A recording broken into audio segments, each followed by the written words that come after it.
Salut les amis, bienvenue sur La Rochelle pour un week-end qui respire la vie avec un salon bio et zen. Qui va-t-on rencontrer sur ce salon ?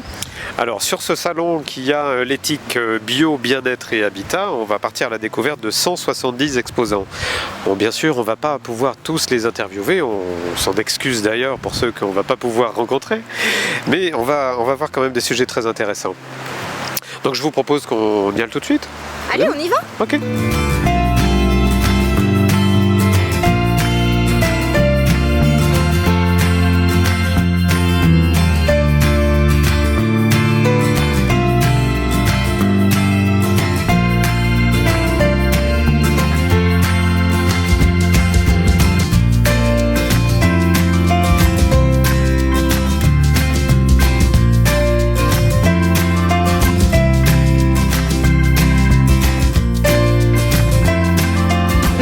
Bonjour. Peux-tu me parler de l'Association végétarienne de France, de ses objectifs et des actions que vous menez ? Alors, l'Association végétarienne de France, elle a été créée il y a une trentaine d'années. C'est une association nationale. Les actions sont surtout locales. Donc, on a des délégations qui sont dans la plupart des villes de France.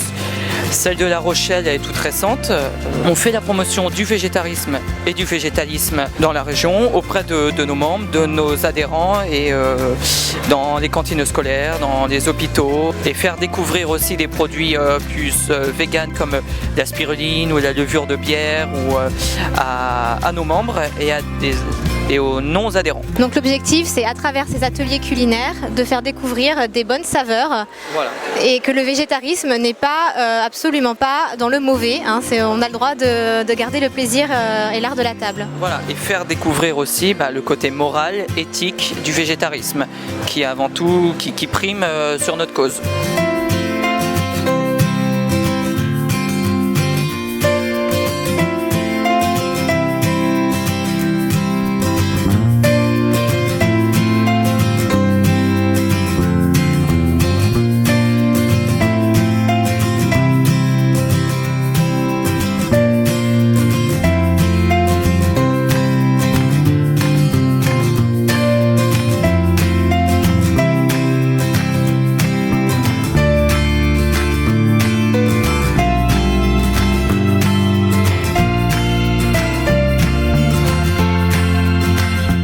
Bonjour Alain, est-ce qu'on peut savoir ce que vous faites ?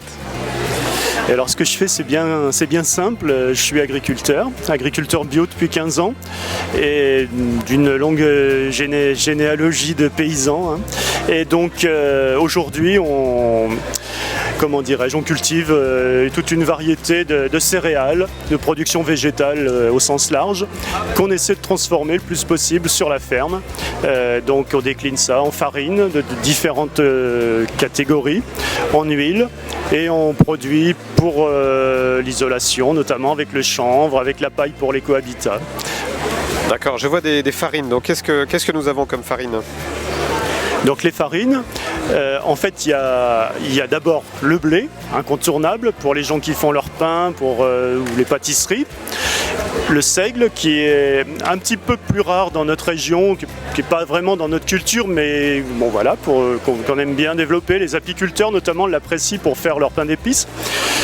Le sarrasin, parce que bon, le sarrasin est aussi un classique, là aussi pas trop en Charente-Maritime, mais bon, il y a beaucoup de gens qui apprécient les galettes salées notamment.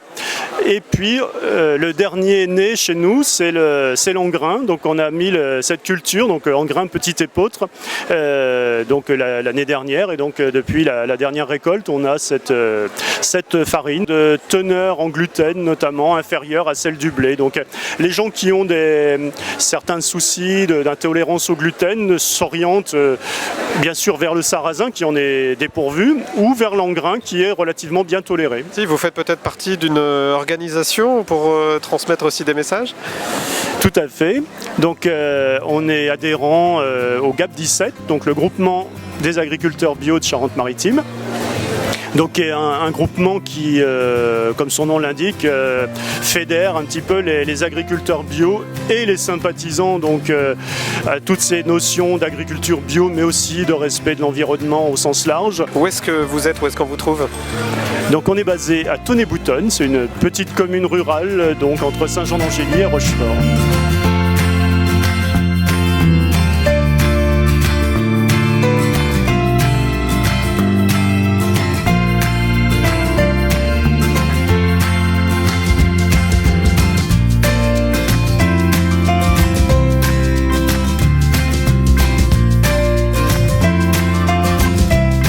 Bonjour Sarah. Bonjour. Vous êtes la responsable de ce salon. Est-ce que vous pouvez nous en dire plus sur son organisation? Comment ça s'organise? Comment on monte ça? Comment on contacte les exposants? Alors, un salon, c'est environ 8 mois d'organisation. Donc il y a 8 mois, on a envoyé des dossiers aux exposants. Après, on a beaucoup d'exposants en fait, qui viennent nous voir parce que c'est un salon, c'est la 13e édition, donc il a une bonne réputation. Les exposants aiment en plus traverser la France pour rencontrer un public différent. Et donc on reçoit des dossiers, ils passent devant un comité de sélection. Donc on étudie par exemple l'alimentaire est forcément certifié biologique. Les cosmétiques sont soit certifiés biologiques ou sinon on étudie la composition INCI des produits, donc les composés chimiques, en se basant sur les chartes de Cosmé Bio par exemple. Tout ce qui est la mode doit être en matière naturelle. Voilà, donc on a une charte de sélection très rigoureuse pour que les visiteurs quand ils viennent sur le salon, ils viennent vraiment en toute sérénité en fait, découvrir des produits, faire des achats, découvrir de nouvelles méthodes de développement personnel, ce genre de choses. D'accord, donc c'est une véritable charte qualité là que vous offrez finalement au public qui est certainement demandeur. Tout à fait, on voit vraiment nous, on va dire que l'objectif principal du salon c'est de présenter tous les domaines de la vie quotidienne version bio et nature. C'est vraiment pour un public qui aujourd'hui est en demande de ce genre de choses, que ça soit, alors déjà on a un nouveau public de jeunes parents par exemple qui effectivement à la naissance du premier enfant, on se tourne vers ce genre d'alimentation. Avec après toutes les crises sanitaires qu'on a eues, que ce soit la viande folle, le Mediator, ce genre de choses, effectivement on se tourne vers le naturel et on est un peu dans un état de morosité en ce moment, donc les gens sont stressés et se tournent vers le bien-être pour se faire du bien. D'accord, on a découvert quelques exposants, on va continuer aussi à en interroger, on les sent détendus quand même, ils sont sympathiques. Ils reviennent, c'est des anciens? Oui, alors on a beaucoup de nouveaux exposants, mais effectivement il y a un public, on a environ 75% d'exposants qui étaient là l'année dernière parce qu'ils aiment le public rochelais, la ville de La Rochelle est très agréable et donc c'est un salon auquel ils tiennent beaucoup. Ouais. Combien d'exposants à peu près là? Alors 200 exposants cette année, en fait on avait annoncé 170 et on a eu beaucoup de demandes, donc on a 200 exposants. Ouais. D'accord, et au niveau du public, vous estimez à peu près à combien la visite, le nombre de visiteurs? Alors l'année dernière on a fait 9004 et là vu comment on est parti, on devrait faire partir sur les mêmes chiffres.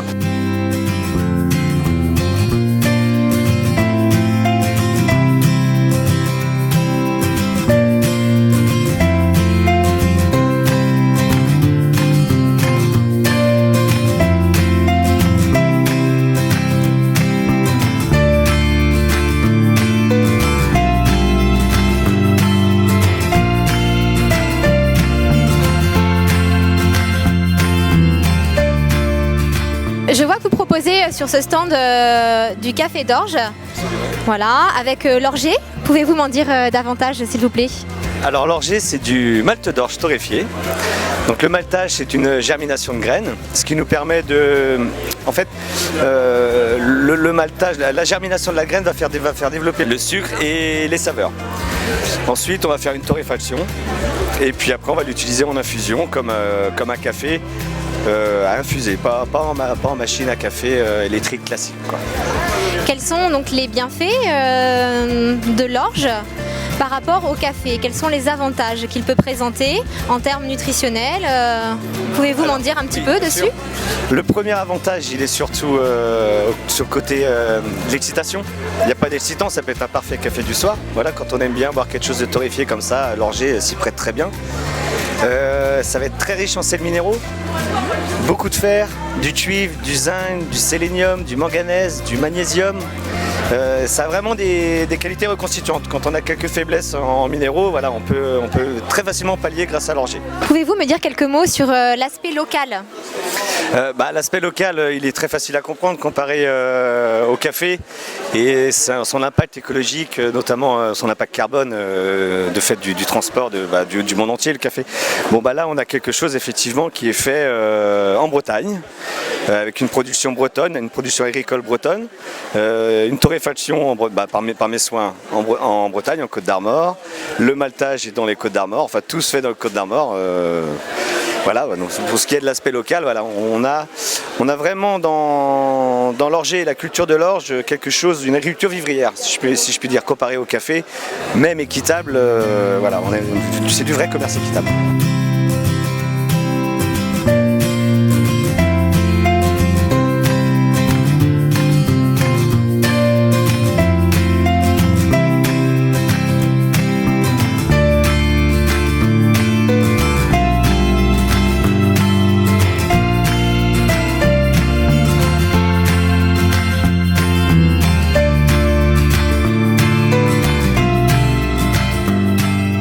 Guillaume, on a vu Amandine partir dans des rêves. Qu'est-ce qui se passe exactement ? En fait, le principe du bol tibétain, c'est d'abord un principe méditatif. Donc c'est utilisé par les moines bouddhistes dans les monastères pour accompagner la récitation des mantras. Donc qui sont comme le Om Mani Padme Hum que tout le monde connaît, qui signifie en fait ô toi fleur qui naît du lotus, et donc qui symbolise la naissance de la vie. Donc le lotus qui naît des marécages.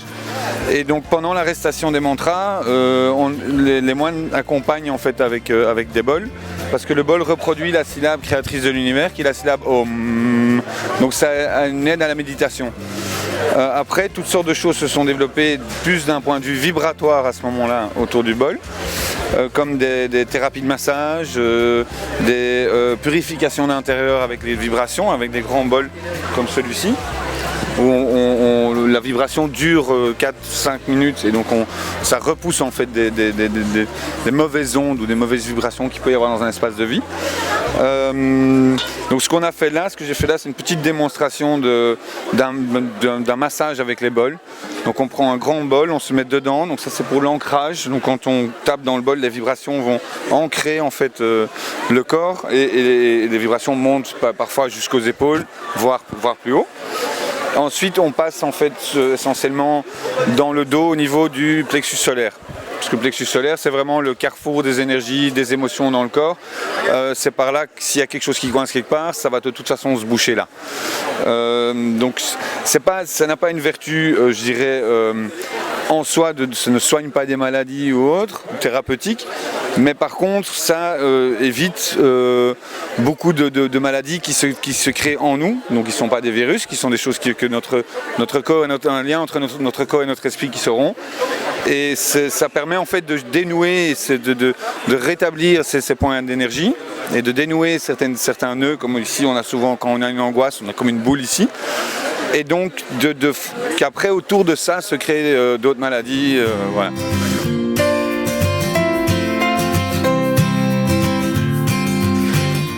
Voilà, c'est terminé. On a parcouru le salon avec des exposants encore formidables. On a appris plein de choses. Qu'est-ce que tu en as pensé, Amandine ?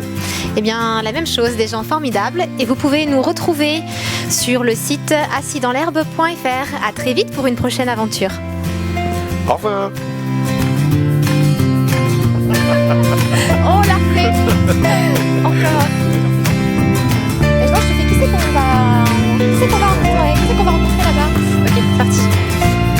Il y a 170 exposants. Comment Oui, exact, Amandine. On va découvrir. Tu m'as surpris, c'était beaucoup plus court. Kiki qu'on va rencontrer. Alors, je vais la faire comme ça. Tu veux que je la fasse comme ça? Kiki qu'on va rencontrer? Non. Bon.